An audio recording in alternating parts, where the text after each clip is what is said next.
I welcome it. She returned as a hope and with the message of reconciliation. Dr. Nafisa Shah recollects the thought of a better world as envisioned by the political thinker Benazir. In making the case that much of the Muslim world's future depends on whether democracy can replace authoritarianism and dictatorship, my premise is that democracy weakens the forces of extremism and militancy. And if extremism and militancy are defeated, our planet can avoid the cataclysmic battle that pessimists predict is inevitable. Thus, much of what I think needs doing to defeat Islamic extremism centers around what I think must be done to strengthen democracy among the Islamic states.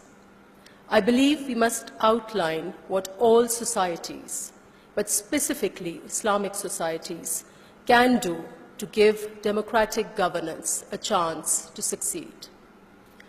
Democracy cannot be sustained around the world in the absence of a stable and growing middle class. But how can a nation build a middle class? The first key is to build an educational system that allows children to rise to a higher social and economic status than their parents. In other words, an educational system that delivers hope and real opportunity is the prerequisite for democracy. Political and social reforms are often interrelated.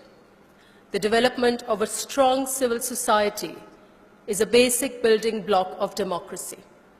Non-governmental organizations that deal with women's rights, human rights, and the rule of law are key to democracy. There can be no democracy without a stable and protected civil society.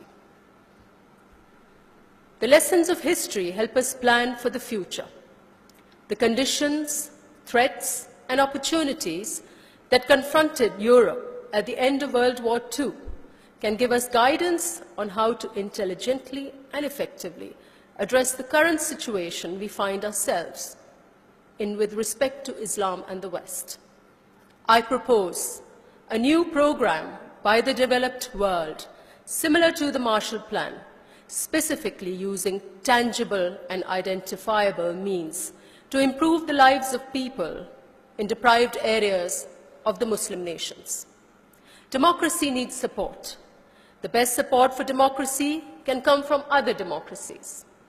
Democratic nations should forge a consensus around the most powerful political idea in the world today: the right of people to freely choose their government and for the government so selected to govern democratically pursuant to the rule of law. A similar bringing together of international organizations could be a powerful tool for protecting the institutions of civil society in transitional democracies, especially in Muslim-majority nations. I have tried to trace the roots, causes, and potential solutions to the crisis within the Muslim world and the crisis between the Muslim world and the West. My premise from the beginning has been that extremism thrives under dictatorship and is fueled by poverty, ignorance, and hopelessness. The extremist threat within the Islamic world and between the Islamic world and the West can be solved, but it will require addressing all the factors that breed it. It is time for new ideas. It is time for creativity. It is time for bold commitment. And it is time for honesty, both among people and between people. That is what I have tried to do.